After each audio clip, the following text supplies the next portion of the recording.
Hello बच्चों, कैसे हैं आप सभी लोग। तो बेटा हम लोग जो है वेक्टर पढ़ रहे थे ना, जिसमें कि कंपोनेंट्स इन 2D है ना बेटा।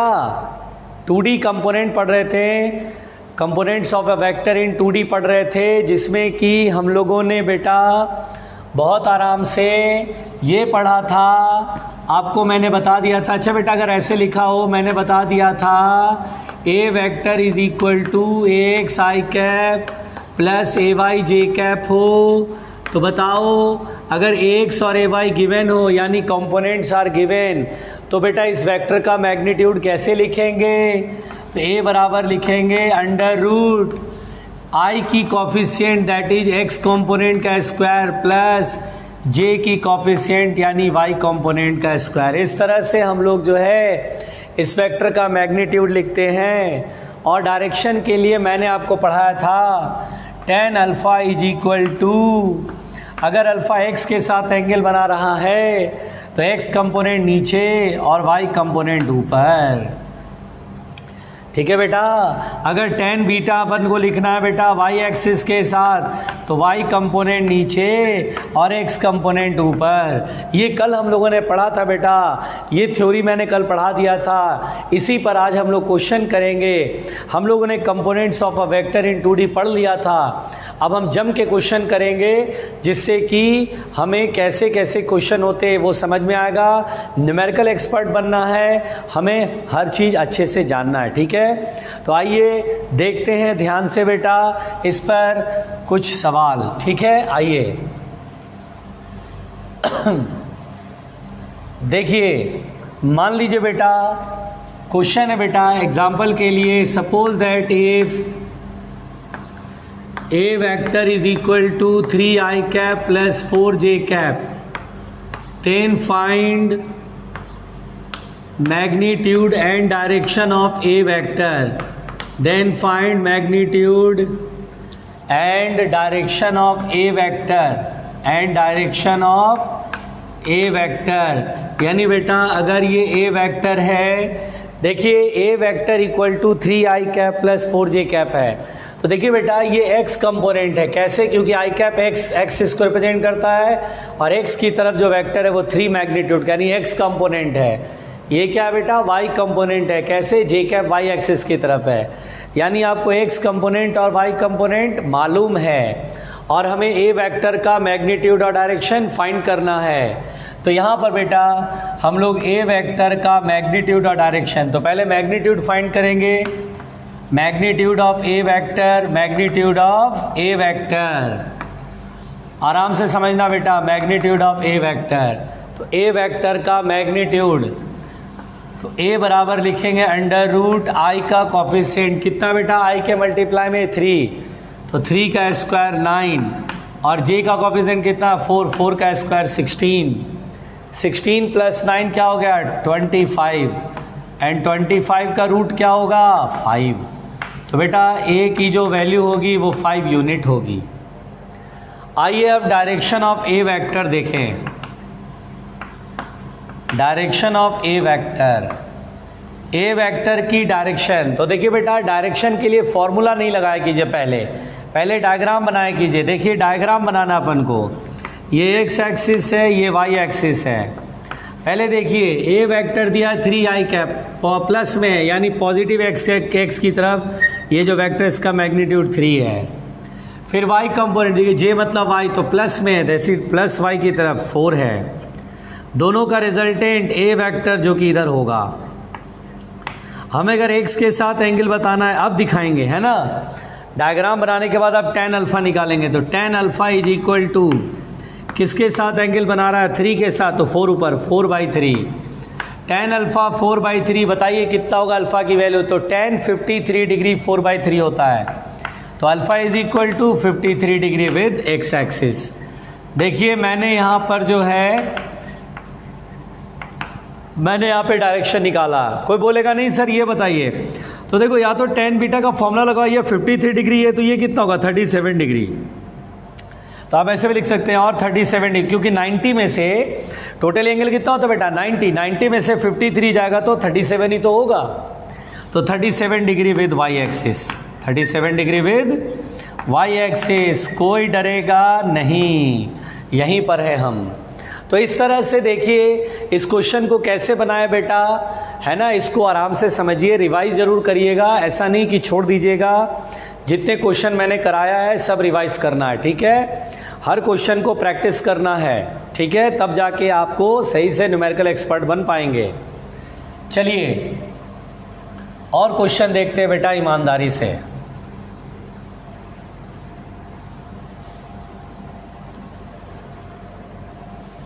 देखिए मान लीजिए बेटा हमारे पास क्वेश्चन है, यदि मान लीजिए A vector is equal to I cap minus 2j cap, then find magnitude and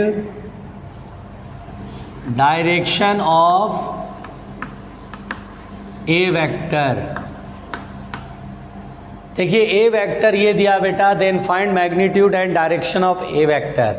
तो देखो बेटा बहुत आराम से ध्यान से सुनना, यहाँ पर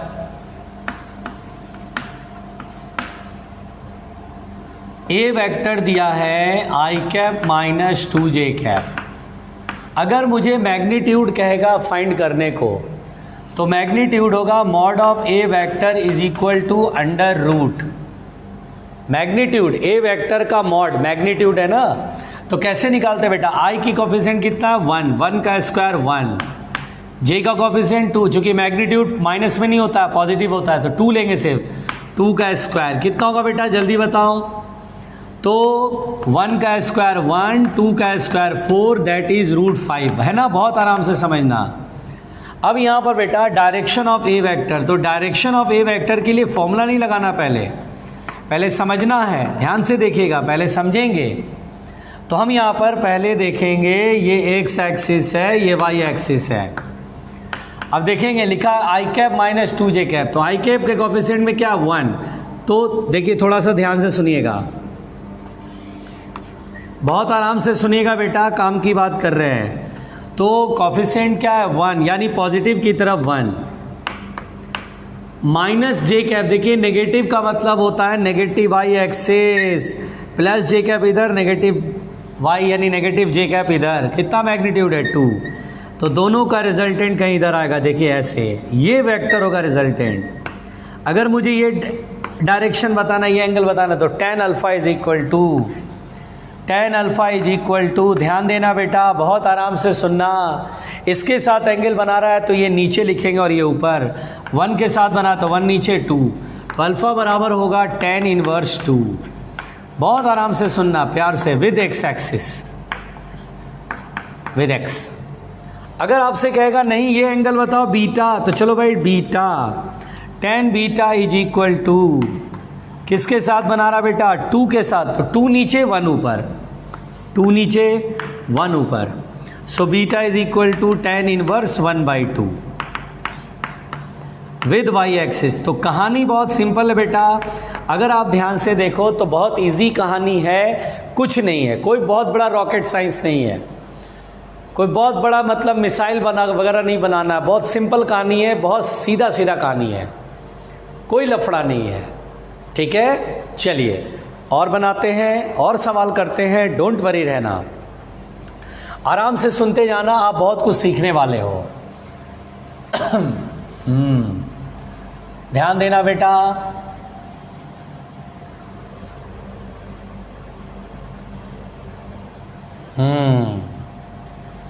चलो अगला क्वेश्चन, बहुत आराम से सुनना बेटा, जो अब मैं समझाऊंगा ध्यान से सुनना। यहाँ पर बेटा बहुत गौर से सुनना, अगला क्वेश्चन देखिए, मान लीजिए ये क्वेश्चन है बेटा, बहुत आराम से सुनना। मान लो ये एक्स एक्सिस है, ये वाई एक्सिस है। Suppose that this is a vector जिसका मैग्नीट्यूड 5 मीटर है और ये एंगल बना रहा है 37 डिग्री। मान लीजिए 1 मीटर है एक्स एक्सिस के पैरेलल और ये वाई एक्सिस के पैरेलल है 2 मीटर। अब यहां पर बेटा हमसे बोला find magnitude and direction of resultant, magnitude and direction of resultant vector. अब बेटा इस क्वेश्चन को देखिए, बहुत आराम से सुनिएगा, बहुत आराम से सुनिएगा, कुछ बनाने का तरीका पता चलेगा, क्योंकि जितना आप थ्योरी में पढ़ते हैं उससे कहीं ज़्यादा आप क्वेश्चन बनाते हैं तो समझ में आता है। तो यहाँ पर बेटा देखिए 3 वेक्टर, एक वेक्टर ये, एक वेक्टर ये, एक वेक्टर ये। Find magnitude and direction of resultant vector. हमें रिजल्टेंट वेक्टर का मैग्नीट्यूड और डायरेक्शन बताना है। अब रिजल्टेंट वेक्टर क्या है? रिजल्टेंट वेक्टर, तो देखिए यहाँ 3 वेक्टर का एडिशन है, ये वेक्टर, ये वेक्टर, ये वेक्टर, तीनों वेक्टर का वेक्टर सम करने के बाद जो नया वेक्टर मिलता है उसे बोलते हैं बेटा रिजल्टेंट वेक्टर।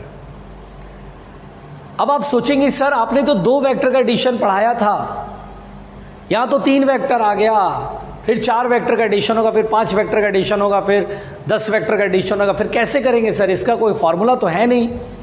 आपने तो 2 वेक्टर का एडिशन के लिए रिजल्टेंट का मैग्नीट्यूड बताया था, 3 के लिए तो बताया नहीं आपने, 3 का तो पढ़ाया भी नहीं।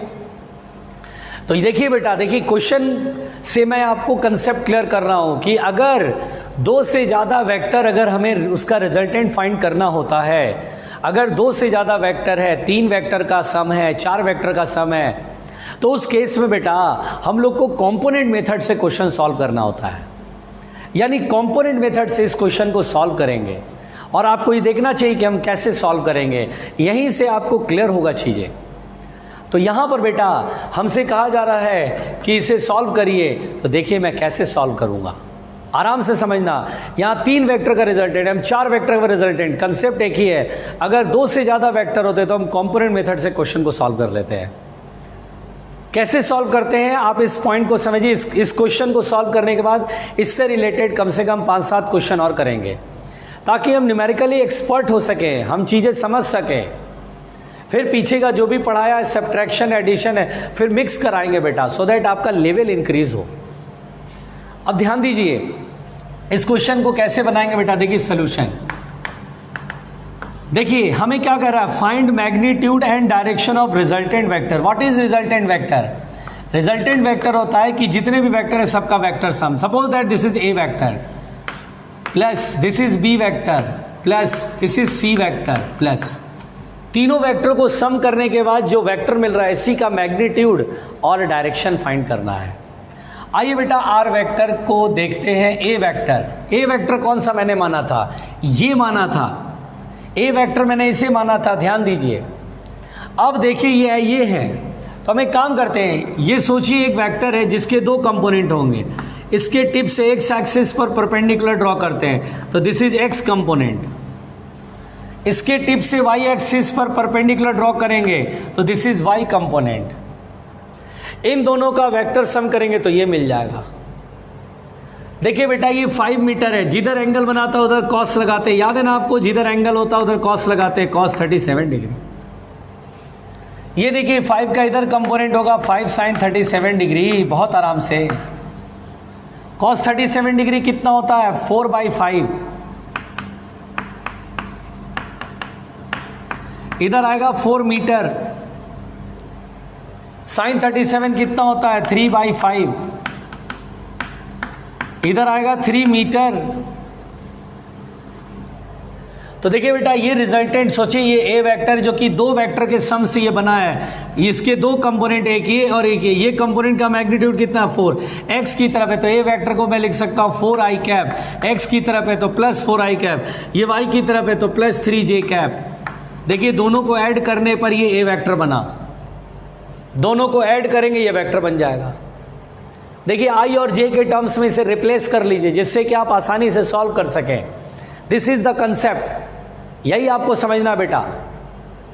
फिर बी वेक्टर, देखिए इसको बी वेक्टर, इसको कंपोनेंट में ब्रेक नहीं कर पाएंगे, ये ऑलरेडी एक्स की तरफ है, इसका मैग्नीट्यूड 1 है तो 1 लिखेंगे, और एक्स की तरफ है तो जे कैप, एक्स की तरफ है तो आई कैप, सॉरी एक्स की तरफ है तो आई कैप। अब सी वेक्टर ये है जो कि वाई एक्सिस के पैरेलल है तो 2j कैप, जो ऑलरेडी एक्स और वाई के पैरेलल, उसको कंपोनेंट में ब्रेक नहीं कर पाएंगे। देखिए ये ना तो एक्स की तरफ है ना तो वाई के, किसी एंगल पर है, जिससे 2 कंपोनेंट में ब्रेक करा। यही देखिए कंपोनेंट मेथड इसी को कहते हैं बेटा। अब ये देखिए ये वाला होगा 2j कैप, अब आर वेक्टर बराबर देखिए 4i प्लस आई ऐड करेंगे तो कितना होगा 5i, 3j प्लस 2j कितना होगा 5j। और सोचिए कोई वेक्टर जो है जिसके कंपोनेंट्स मालूम हो, देखिए रिजल्टेंट वेक्टर है 5i का प्लस 5j के, x कंपोनेंट मालूम, y कंपोनेंट मालूम। डायरेक्शन पहले मैग्नीट्यूड कहेगा तो अंडर रूट i का कॉफिशिएंट 5 का स्क्वायर 25, फिर j का कॉफिशिएंट 5 का स्क्वायर 25 इंटू 2, 25 का रूट होगा 5 रूट 2 मीटर। और डायरेक्शन कहेगा बेटा, देखिए डायरेक्शन, तो डायरेक्शन के लिए डायग्राम बना लेंगे। मैंने आपको बताया डायरेक्शन के लिए डायग्राम बना लीजिए। जैसे मैं समझा रहा हूँ वैसे ही आपको करना है, एक बार नोट्स में 2-3 बार रफ में, आपको भी आदत में आ जाएगी। रिजल्टेंट वेक्टर डायरेक्शन, पहले डायग्राम बनाइए, डायग्राम बनाने की आदत डालिए, बहुत ज़रूरी है बेटा। ये एक्स एक्सिस, ये वाई एक्सिस, एक्स कंपोनेंट कितना 5, देखिए आई कैप है तो एक्स कंपोनेंट प्लस में, यानी पॉजिटिव एक्स की तरफ जो वेक्टर है वो 5 है। ये भी कितना है 5 है, वाई एक्सिस की तरफ 5, दोनों का रिजल्टेंट ये है। और वैसे भी दोनों वेक्टर इक्वल है, 90 डिग्री एंगल है, हैव सम कॉमन सेंस, ये 45 डिग्री होगा तो हम डायरेक्शन बोलेंगे 45 डिग्री विद एक्स एक्सिस। देखिए इस तरह से अपन लोगों ने इस रिजल्टेंट वेक्टर का मैग्नीट्यूड और डायरेक्शन हमने सॉल्व कर लिया। 3 वेक्टर का एडिशन था, कोई बहुत बड़ा टास्क नहीं था, बहुत सिंपल कहानी था। नहीं पता होता है तो हमें लगता है बहुत बड़ा भयानक काम होगा भाई, लेकिन ऐसा कुछ भी नहीं है बेटा, बहुत सिंपल है। बस ए वेक्टर को मैंने देखा, इसे मैंने ए वेक्टर मान लिया, सपोज कर लिया। ये मैंने देखा यार ये एक्स के साथ किसी इसे कंपोनेंट में ब्रेक कर दिया। इधर की तरफ कंपोनेंट आया था 4, इधर की तरफ कंपोनेंट आया 3, 4i cap plus 3j cap, ये में मिल जाएगा। दोनों वेक्टर का ऐड करेंगे तो यही मिलेगा। अब बी वेक्टर को तोड़ने का जरूरत नहीं है, जो वेक्टर ऑलरेडी एक्स या वाई के पैरेलल है उसे तोड़ने की जरूरत क्या, आई और के पे, आई कैप और जे कैप है तो खुद ही है। वो टूटेगा वो जब कभी वो एंगल पे रहेगा, ना तो एक्स के पैरेलल ना तो वाई के पैरेलल, किसी एंगल पर होगा, वही कंपोनेंट में ब्रेक करेंगे। तो देखिए किस तरह से मैंने इस क्वेश्चन को बनाया, ये बहुत जरूरी है बेटा। एक बार नोट्स में ठीक से लिखने के बाद रफ में ये सारे क्वेश्चन एक लाइन फिर से बनाएंगे, और एक बार नहीं 2 बार बनाएंगे रफ कॉपी में, तब जाके आपके कॉन्सेप्ट क्लियर होंगे, आपको समझ में आएगा, आप बहुत अच्छे स्टूडेंट हो जाएंगे फिजिक्स के अंदर। और देखिए और बनाता हूं क्वेश्चन धीरे धीरे। आप देखिए 3 वेक्टर का एडिशन आपने सीख लिया।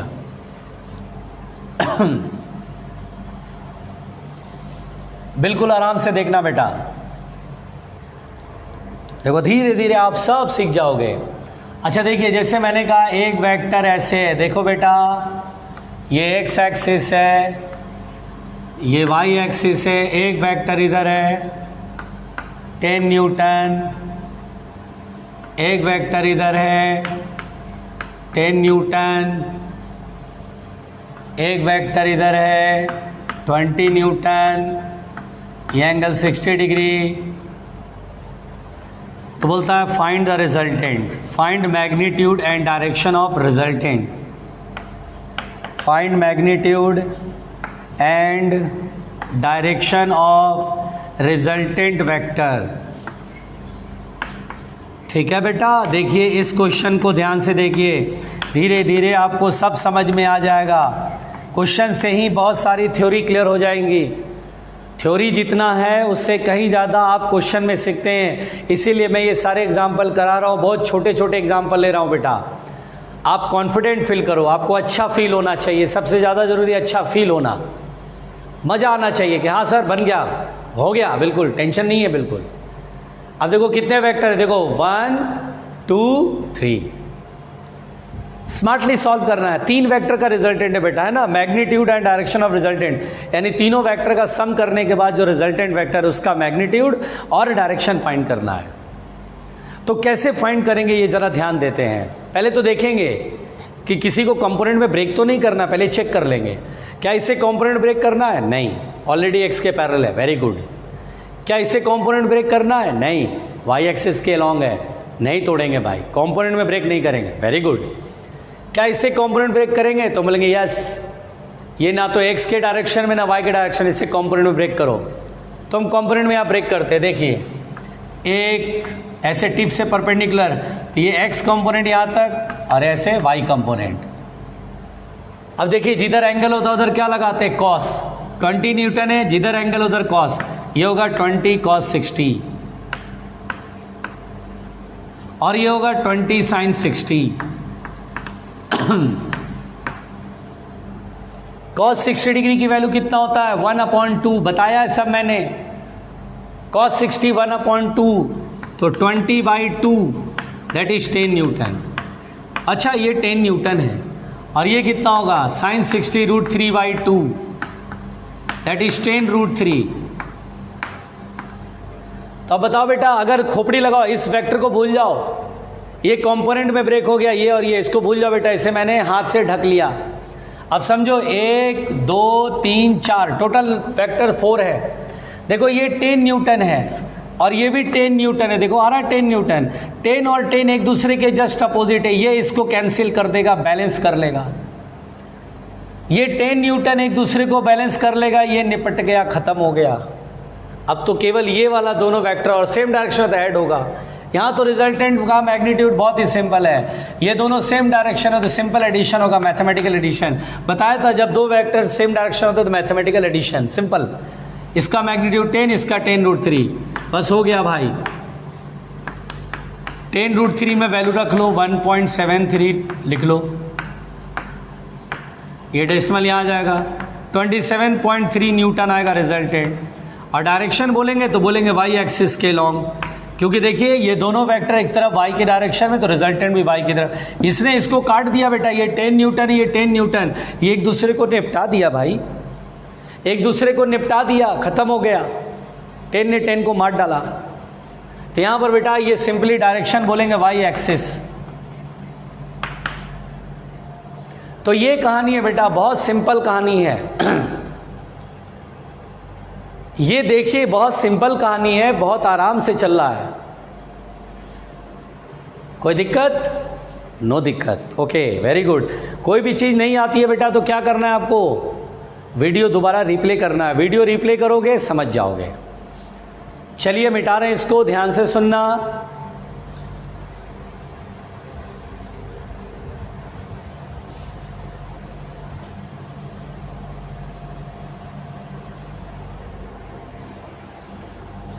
हाँ ध्यान से देखिए, अगला क्वेश्चन बहुत प्यार से देखिए, बना रहा हूँ।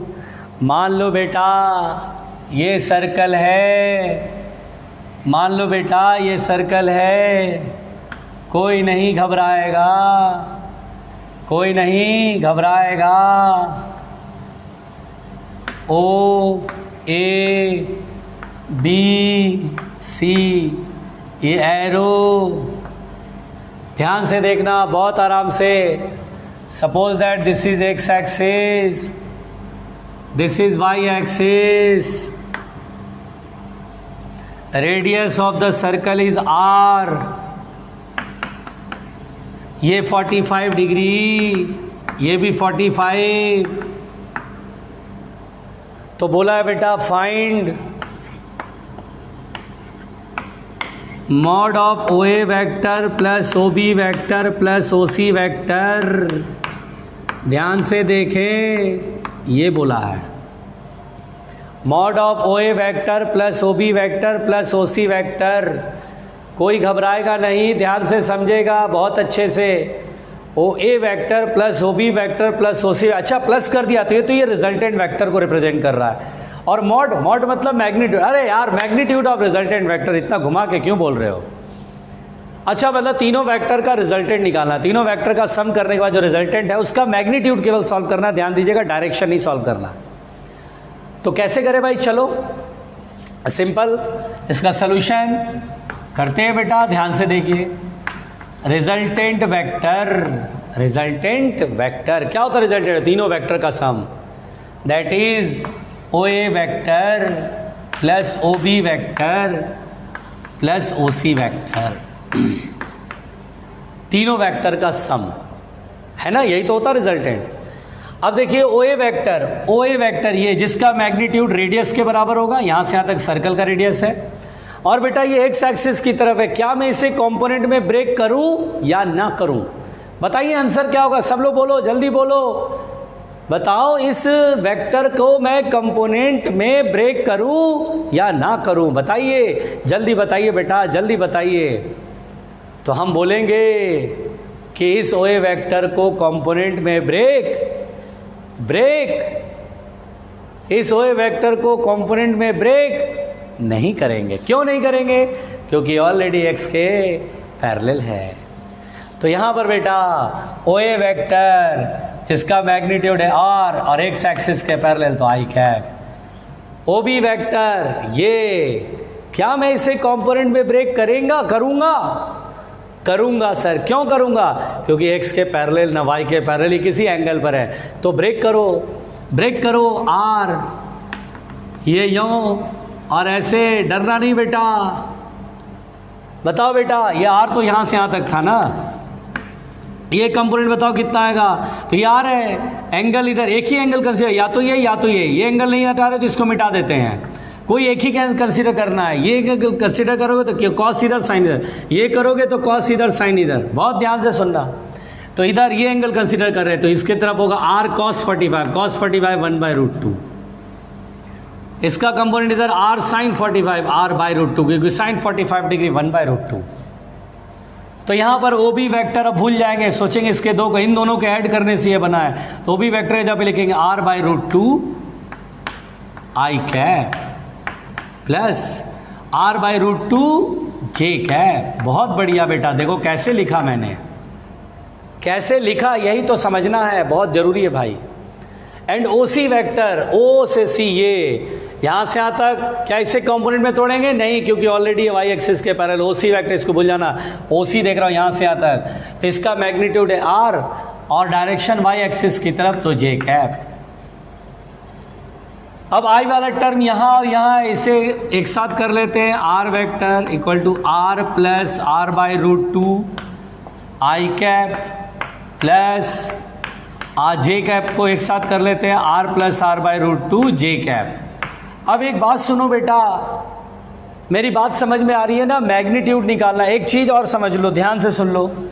अच्छा बेटा, सब लोग ये जानते हैं, अगर मैं बोलूं A vector is equal to 3i cap plus 4j cap, क्या लिखते हैं मैग्नीट्यूड? तो √i का कोफिशिएंट 3 का स्क्वायर 9, 4 का स्क्वायर 16, आगे सॉल्व। अगर मैं बेटा यहां पर बोलूं कि 3i cap plus 3j cap है, अब ए वेक्टर का मैग्नीट्यूड लिखिए, तो √3 का स्क्वायर 9 और 3 का स्क्वायर 9, इधर ध्यान देना, जरूरी बात कर रहा हूं ना, टाइम बचाएगा ये। 3 का स्क्वायर 9, 3 का स्क्वायर 9, 9 प्लस 9 हो गया 18, यानी 9 इंटू 2, 9 को बाहर कर लिए 3√2। या एक काम कर सकते हैं, इतना नहीं लिख करके एक काम करें, बताएं क्या करें? आप बोलेंगे सर यहां भी 3 यहां भी 3 है, तो सर 3 बाहर निकाल लो ना और √, कर लो। 3 बाहर निकल गया, 1 बचेगा, 1 का स्क्वायर 1, 1 का स्क्वायर 1, देखो 3√2 डायरेक्ट बन गया। यानी इनमें जो कॉमन है उसको ऑलरेडी पहले बाहर कर लो, फिर √, जो बचेगा वो कर लो। जैसे देखो यहां इन दोनों में ये कॉमन है, तो कॉमन कर लिया, तो मैग्नीट्यूड निकालना बेटा, तो r प्लस r/√2 कॉमन हो गया, तो √, ये निकल जाएगा, तो i के कोफिशिएंट में क्या बचेगा? 1, 1 का स्क्वायर 1, फिर ये भी निकल गया, तो j के कोफिशिएंट में क्या बचेगा? 1, 1 का स्क्वायर 1। अब √2 मल्टीप्लाई कर दो, r√2 प्लस r/√2 इंटू √2, देखो ये √2 आएगा, √2 का मल्टीप्लाई से r√2, √2 का मल्टीप्लाई से √2 कट गया, r कॉमन ले लो, आंसर आ जाएगा √2 + 1। ऑलवेज कीप स्माइलिंग यार, सिंपल पढ़ो, सीधा सीधा पढ़ो, कोई लफड़ा नहीं, आराम से पढ़ो। घबरा के पढ़ोगे तो दिक्कत हो जाएगी, घबरा के नहीं पढ़ना है, आराम से पढ़ना है, ठीक है? चलो भैया चलो, चलो भैया चलो, चलो भैया चलो, समझ में आ रही बात बेटा? अच्छा एक बात बताओ, कोई बोले सर इस क्वेश्चन को बनाने का कोई दूसरा मेथड है? तो हाँ दूसरा मेथड है, आसान मेथड है, वो भी समझते हैं, ट्रिकी मेथड है। कैसे भाई? ये हमने सीख लिया, हमें आना चाहिए था ये। इस क्वेश्चन को बनाने का एक तरीका और है, देखो कैसे, देखो कैसे समझाता हूँ बेटा, बहुत इजी तरीके से समझा दूंगा। इस क्वेश्चन को बनाने का दूसरा तरीका। आप बोलेंगे दूसरा तरीका है तो फिर पहले क्यों नहीं बताया? क्योंकि बेटा अगर पहले ही बहुत छोटा तरीका बता देते तो आपको इसका इंपॉर्टेंस पता नहीं चलता है। पता है अच्छा वक्त तभी अच्छा लगता है जब आपने दुख का समय बिताया हो, क्योंकि ना हर बुरा वक्त के बाद जब अच्छा वक्त आता है तो अच्छा फील होता है। हर वक्त अच्छा वक्त होगा ना तो आपको उसकी इंपॉर्टेंस पता नहीं चलेगी। इसलिए मैंने पहले ये मेथड कराया बाय प्रोसेस, आपने देखा, आपको बहुत अच्छा लगा। लेकिन देखो एक छोटे तरीके से भी बना सकते हैं, अपना कॉमन सेंस लगा करके देखो कैसे। ध्यान देना बेटा,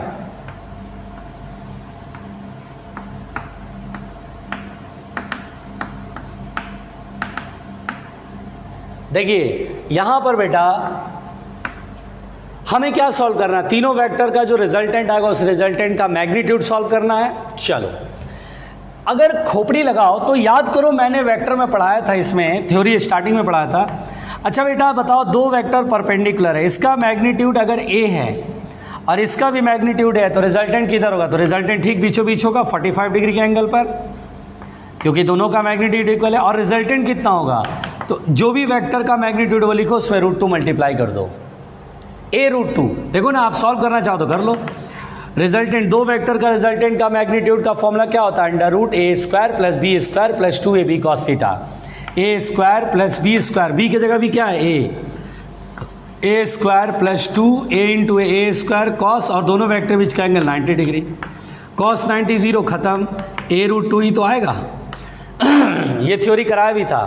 कभी भी दो वेक्टर इक्वल मैग्नीट्यूड के बेटा और 90 डिग्री के एंगल पर है तो जितना मैग्नीट्यूड है वो लिखो, उसमें √2 मल्टीप्लाई कर दो। तो दिमाग लगाओ, अगर ये खोपड़ी अगर आपका काम कर रहा हो तो दिमाग लगाओ। देखो OA वेक्टर और OC वेक्टर को देखो, क्या ये दोनों परपेंडिकुलर नहीं है और दोनों का मैग्नीट्यूड इक्वल नहीं है? तो क्या रिजल्टेंट इनके बीचों बीच ऐसे करके रिजल्टेंट, देखो बेटा रिजल्टेंट ऐसे नहीं खींचेंगे और इस रिजल्टेंट का मैग्नीट्यूड कितना होगा? r√2 होगा 45 डिग्री एंगल के पास साथ। अब सोचो ये r है, O से B तक r है और O से D तक r√2 है। अब इन दोनों को भूल जाओ क्योंकि दोनों का रिजल्टेंट कौन आया? OD। अब ये दोनों भूल जाओ। सोचो दो वेक्टर सेम डायरेक्शन में है तो क्या दोनों को सिंपल एडिशन करेंगे? क्योंकि दो वेक्टर सेम डायरेक्शन में होता है तो सिंपली ऐड करके रिजल्टेंट निकालते हैं। क्या रिजल्टेंट का मैग्नीट्यूड नहीं पता चल रहा है? r + r√2, r + r√2, r common हो गया, √2 + 1 आ गया। बताओ ट्रिकी मेथड से समझ नहीं आया? यानी बेटा अगर कुछ टर्म्स आपको सॉल्व करने में पहले से याद हो कि दो वेक्टर परपेंडिकुलर है r और r, तो रिजल्टेंट ठीक 45 डिग्री के एंगल पर ही होगा, OB भी 45 पर, O से D तक रिजल्टेंट भी 45 पर, और ये r√2 होगा। अब इन दोनों को भूल जाएंगे, ये दोनों सेम डायरेक्शन में, इन दोनों का प्लस करेंगे रिजल्टेंट, तो मैग्नीट्यूड सिंपली ऐड करते हैं ना, जब सेम डायरेक्शन होता है तो सिंपल एडिशन होती है। तो ऐड कर दिया, हमारे सामने आंसर आ गया। समझ में आई बात कैसे कर रहा हूँ? ये बहुत ज़रूरी बात है बेटा कि कैसे हो रहा है। यही सब आपको, आप जब आप रिवाइज करेंगे, ये भी करेंगे आप, तो आपको बहुत सारा नॉलेज बढ़ेगा, नॉलेज गेन होगा। Knowledge can be transferred, excellence can not be transferred. हम नॉलेज तो ट्रांसफ़र कर सकते हैं लेकिन एक्सीलेंस का मतलब होता है बेटा आप कितने तेज तर्रार हैं, आप कितने तेज तर्रार हैं, चीज़ों को जल्दी जल्दी पकड़ पकड़ के सीखते हैं, वो आप पे डिपेंड करता है बेटा। इसीलिए बचपन से लोग बोलते हैं हॉर्लिक्स पियो, बॉर्नविटा पियो, च्यवनप्राश खाओ। क्यों? इसलिए क्योंकि आपका दिमाग तेज हो, एक्सीलेंस बढ़े। नॉलेज तो आप सीख लोगे टीचर से, एक्सीलेंस के लिए सारा काम हो रहा है। चलिए ध्यान से देखते हैं, ईमानदारी से ध्यान से देखते हैं, ईमानदारी से।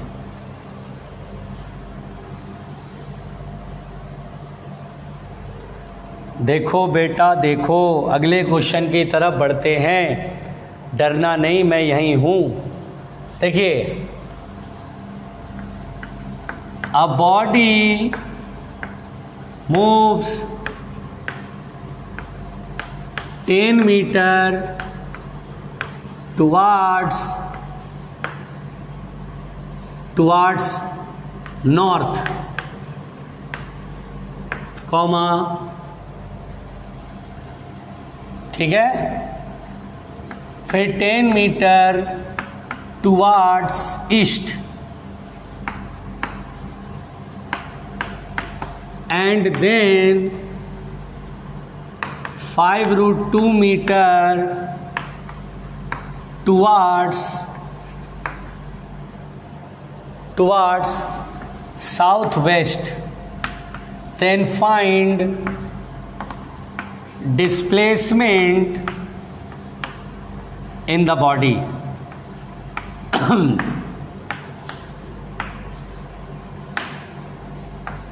देखिए बेटा, अगर आप ध्यान से देखिए, इस तरह का भी क्वेश्चन हम लोग को मिलता है। इस तरह का क्वेश्चन सॉल्व कैसे करते हैं, ये ध्यान देने वाली बात है कि a body moves 10 metre towards north and 10 metre east and then 5√2 metre towards south west, then find displacement in the body. देखिए बेटा, इस क्वेश्चन का सलूशन क्या होगा। तो इस क्वेश्चन का सलूशन ऐसा होगा बेटा, बहुत आराम से पहले हम जो है ईस्ट वेस्ट साउथ नॉर्थ बना लें। ये ईस्ट है, ये नॉर्थ है, ये वेस्ट है, ये साउथ है। इसे एक्स एक्सिस की तरह ट्रीट करेंगे, इसे वाई एक्सिस की तरह। अब बोल रहा है body moves 10 metre towards north, तो 10 मीटर यहाँ से चला, ऐसे 10 मीटर, फिर 10 मीटर टुवर्ड्स ईस्ट। तो आप बोलेंगे सर यहाँ से चलने के बाद ईस्ट इधर की तरफ है, तो ऐसे चलेगा। तो यहाँ पर बनाने के बजाय बेटा, यहाँ पर इस वेक्टर को बनाने के बजाय आप यहाँ बना लो, कोई दिक्कत नहीं है, क्योंकि इक्वल वेक्टर में चाहे आप यहाँ बनाओ चाहे किसी वेक्टर को उसके पैरेलल डायरेक्शन में आप खिसका सकते हैं। तो हम आसानी से बनाने के लिए यहाँ बना दी, यानी यहाँ बनाओ या यहाँ बनाओ, इक्वल वेक्टर में मैग्नीट्यूड इक्वल है, डायरेक्शन भी तो वही है, क्या फ़र्क पड़ेगा, लेकिन क्वेश्चन आसान बनाने में हो जाएगा। ये हो गया। उसके बाद क्या बोलता बेटा, 5√2 मीटर टुवर्ड्स साउथ वेस्ट। देखिए साउथ ये, वेस्ट ये, साउथ वेस्ट का मतलब होता है 45 डिग्री एंगल, 45 ये या 45 ये, इस तरफ है 5√2 मीटर। अब हमसे बोल रहा है find displacement in the body. देखिए डिस्प्लेसमेंट का मतलब होता है रिजल्टेंट। आगे से कभी भी क्वेश्चन बेटा बोलता है डिस्प्लेसमेंट, जैसे कि ये 3 वेक्टर दिए हुए कि 10 मीटर इधर चला, 10 मीटर ईस्ट की तरफ चला, 5√2 मीटर साउथ वेस्ट चला, तो डिस्प्लेसमेंट बताओ, यानी तीनों वेक्टर का रिजल्टेंट बताओ, तीनों वेक्टर का रिजल्टेंट बताओ। बेसिकली अगर आप सोचो तो 10 मीटर ईस्ट नॉर्थ चला, 10 मीटर ईस्ट चला, 5√2 मीटर जो है नॉर्थ साउथ वेस्ट चला। तो बेसिकली ये इनिशियल पॉइंट है बेटा, इनिशियल पॉइंट है, ये यहाँ पहुँचा, दिस इज फाइनल पॉइंट। तो डिस्प्लेसमेंट आपने बचपन में पढ़ा होगा, इनिशियल और फाइनल का जो शॉर्टेज डिस्टेंस होता है, दिस इज कॉल्ड डिस्प्लेसमेंट। ये डिस्प्लेसमेंट है बेटा। तो डिस्प्लेसमेंट मतलब तीनों वेक्टर का रिजल्टेंट, 4 वेक्टर तो 4 वेक्टर का रिजल्टेंट, 5 वेक्टर तो 5 वेक्टर का रिजल्टेंट। ये जो रिजल्टेंट है उसे हम डिस्प्लेसमेंट कहेंगे। तो displacement is the resultant vector. बहुत सिंपल कहानी है बेटा, यानी आपको इन 3 वेक्टर का रिजल्टेंट निकालना है। बेसिक बात अब ये हो गया, आपको मैंने बिल्कुल बेसिक से क्लियर करा, आपको मैंने बिल्कुल बेसिक से क्लियर करा कि हाँ भैया अब मुझे डिस्प्लेसमेंट यानी रिजल्टेंट सॉल्व करना है। अब ध्यान से समझो बेटा, रिजल्टेंट सॉल्व करना है तो करेंगे रिजल्टेंट सॉल्व। देखिए ध्यान से, देखिए रिजल्टेंट कैसे सॉल्व करते हैं, तीनों वेक्टर का वेक्टर सम।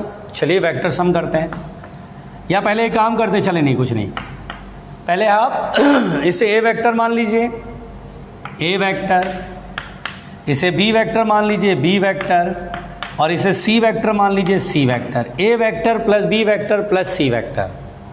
अब देखिए बेटा, R vector, A vector, A vector ये है, क्या इसे कंपोनेंट में ब्रेक करेंगे? नहीं सर, ऑलरेडी एक्स के लॉन्ग है। ईस्ट को मैंने एक्स एक्सिस, नॉर्थ को वाई एक्सिस मान लिया, ये नेगेटिव वाई, ये नेगेटिव एक्स एक्सिस। तो यहाँ पर ये 10 मीटर x की तरफ है तो 10 i कैप। बी वेक्टर, क्या इसे ब्रेक करेंगे कंपोनेंट में? नहीं सर, ऑलरेडी y की तरफ है, y मतलब j कैप, तो 10 j कैप। और सी वेक्टर ये है, क्या इसे ब्रेक करेंगे? तो हाँ, इसे ब्रेक करेंगे। एक कंपोनेंट इस साइड और एक कंपोनेंट इस साइड। 45 डिग्री है तो cos 45 1/√2, इधर भी 1/√2। देखिए 5√2/√2 करेंगे तो √2 कट के क्या बचेगा? 5, और ये भी 5 आएगा। तो देखिए ये नेगेटिव एक्स की तरफ है बेटा, अब इसको भूल जाइए, सोचिए दो वेक्टर ये और ये नेगेटिव एक्स की तरफ है, तो यहाँ लिखेंगे -5i कैप। समझ में आ रहा है? नेगेटिव है इसलिए माइनस लगा है, नेगेटिव डायरेक्शन। और ये नेगेटिव आई की तरफ है, देखिए इधर प्लस जे कैप, तो इधर क्या होता है -j कैप, -5j कैप लिखेंगे। कहानी बहुत साफ साफ समझो बेटा, इधर रहता है तो नेगेटिव, इधर रहता है, ये प्लस आई तो ये माइनस आई, ये प्लस जे तो ये माइनस जे। ये देखिए आपको सीखना है यहाँ पे 10i - 5i equal to 5i, 10j - 5j equal to +5j। अब इसका मैग्नीट्यूड सॉल्व करना है, तो मैग्नीट्यूड बेटा बताओ इसका मैग्नीट्यूड। क्या मैंने अभी समझाया कि अगर ये दोनों ही बराबर होते हैं तो इसको कॉमन करके बाहर कर लेंगे √। बताया ना आपको, 5 अगर ब्रैकेट से बाहर कर लेंगे तो यहाँ आई में कॉफिशिएंट में क्या बचेगा 1, तो 1 का square 1 + 1 that is 5√2 metre. Direction, तो डायरेक्शन के लिए क्या करेंगे, मैंने बताया ना डायग्राम बनाएंगे। देखिए अगर कंपोनेंट्स मालूम है तो डायरेक्शन के लिए डायग्राम बनाएंगे। डायग्राम बनाएंगे, ये ईस्ट है, ये नॉर्थ है, इसे हम x बोलेंगे, इसे y बोलेंगे। जो रिजल्टेंट वेक्टर आया वो ये आया ना, x कंपोनेंट 5 प्लस में है तो 5 मीटर इधर और y कंपोनेंट 5 मीटर इधर, दोनों का रिजल्टेंट वेक्टर इधर, यही फाइनल डिस्प्लेसमेंट होगा जो कि देखिए 45 डिग्री होगा। तो डायरेक्शन बोलेंगे 45 डिग्री विद x एक्सिस।